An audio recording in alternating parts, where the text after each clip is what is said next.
週一長談，我哋又翻嚟，我哋今日嘅嘉賓呢係市議員 Adriane Carr 嚟同我哋傾下目前市政府喺度研究緊點樣去處理而家垃圾成為垃圾堆山嘅三樣嘢：塑膠袋、咖啡杯同埋我哋外賣嘅嗰啲裝嘅盒點樣處理？我哋而家繼續嚟睇下呢三樣嘢，如果禁住的話，會有啲咩問題？Welcome back. So let's go back to the three things: the plastic bag, the styrofoam, and the coffee cups. It actually is not just the material that we're talking about. It's not only about how to keep the environment. It actually has to change human behavior.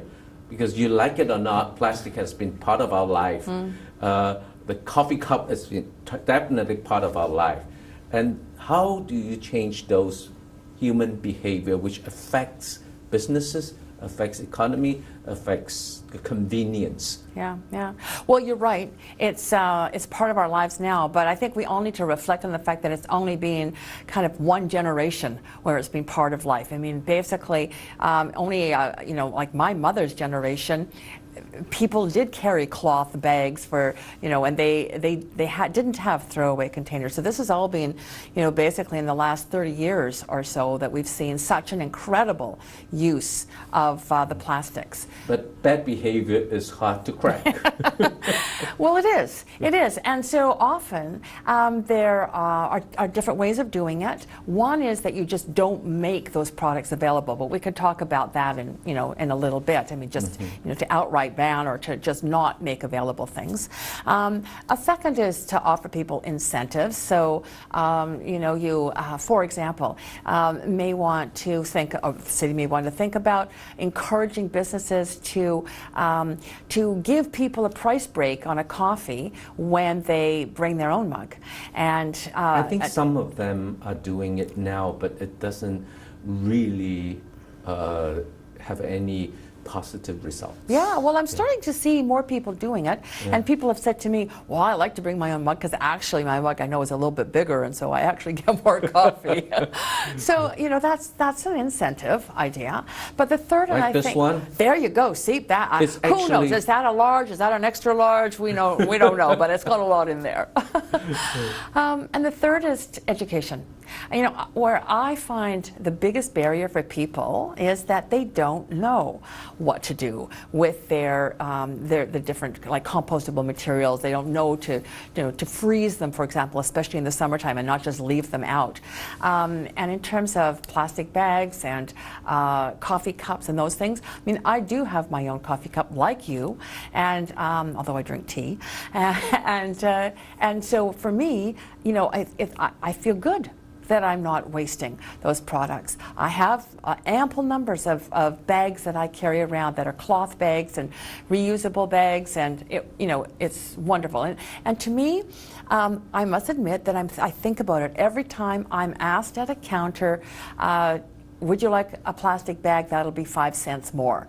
I mean, that little statement twigs me to, I've got to always remember my cloth shopping bags, right? So.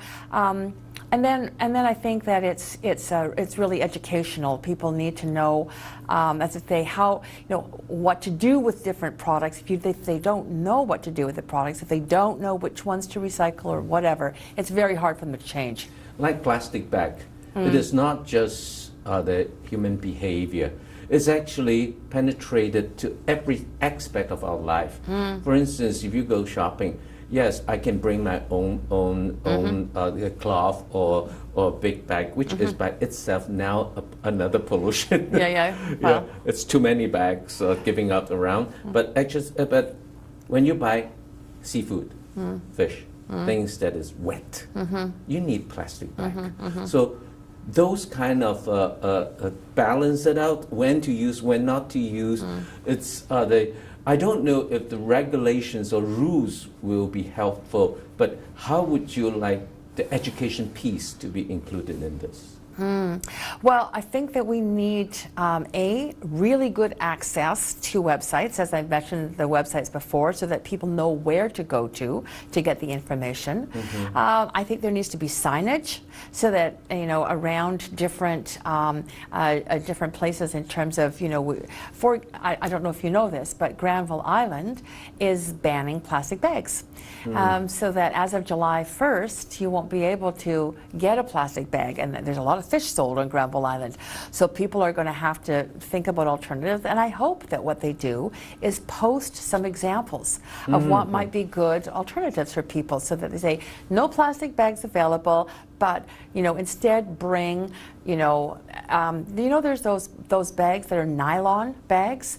They don't leak, and they are washable. So they're and they can roll up into very small little balls, so they're not very heavy to take to carry around with you. Those kinds of things are really good hints for people. Yeah, and now the cost. Takeout food. The takeout food now, it's very convenient. All those plastics containers, styrofoam containers. How would a city deal with this kind of convenience and also economic feasible? And then how do we keep their profit margin and not to hurt them? Right. Do you have any other cities that did this that we can learn from or we can borrow from? Well, in terms of containers, that's a tough one. There's no city that's banned them outright. There are some cities that have banned plastic bags, including Toronto and Los Angeles and San Francisco and Seattle, and they work under different legislative regimes, but those bans have happened. But in terms of the styrofoam takeout containers, I don't know of any city that said, no, you can't have them at all.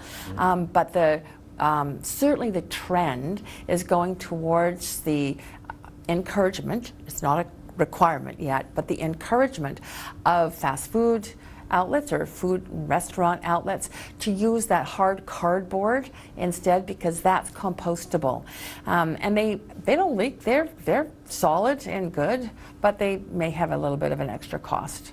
Yes, and it's to be honest, it's really not cheap. Yes. So there are many the restaurants who are struggling with that idea, although as much as environmentally conscious they are, so they would also like to see some help from the government or from the professionals to develop new products that is friendly environment, and yet it has to be cheap. That's interesting. Yeah. As a consumer, as somebody who eats a lot in restaurants and who does take the leftovers out with me, I would not mind in the least being charged that 10 cents or that 20 cents or whatever it is for the container to have a recyclable container. And I bet I'm not alone in that, because it's a very small part of the beautiful service of being able to take your leftovers out with you.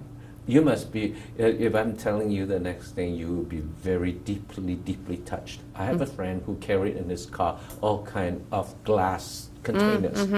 He would not use anything that needs to throw away. Yeah. To bring her she actually bring her own containers. And glass is good. Washable. Glass is very good because it doesn't retain any smells. But and those are all education. Yes. So when we go down to the last piece that you have mentioned, education is very important. What would you like to see included in the staff's report that will have a longer and more effective, and not just ideologically everyone feel better that we are doing this, but the result is questionable? What is your suggestion? Yeah. Well, number one, you really want me to give you my wish list? Yes, the wish list. Now Yes. is your time. Yeah.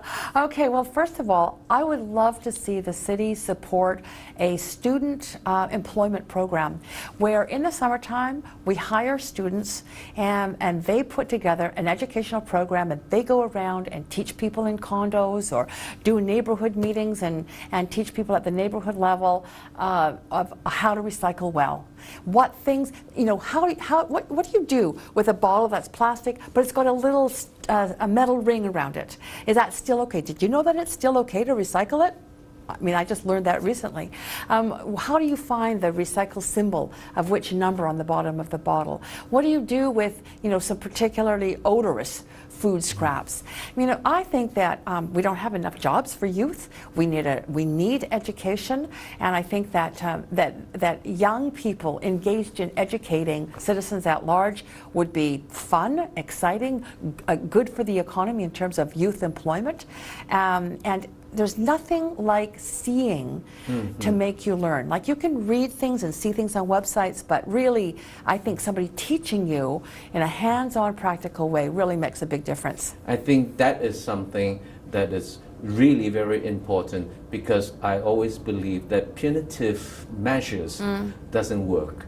You have to help people understand what is good for them, and doing that is good for them. And I like your first wish list, and maybe I hope that we have time for you to finish your very long wish, but our program our time is up. Yeah. So thank you very much, Adriane, for coming. Thank you. My pleasure. Yeah. 我哋周一長談今日傾到呢處，我係黎伯佳，BC Lee，下一次再見。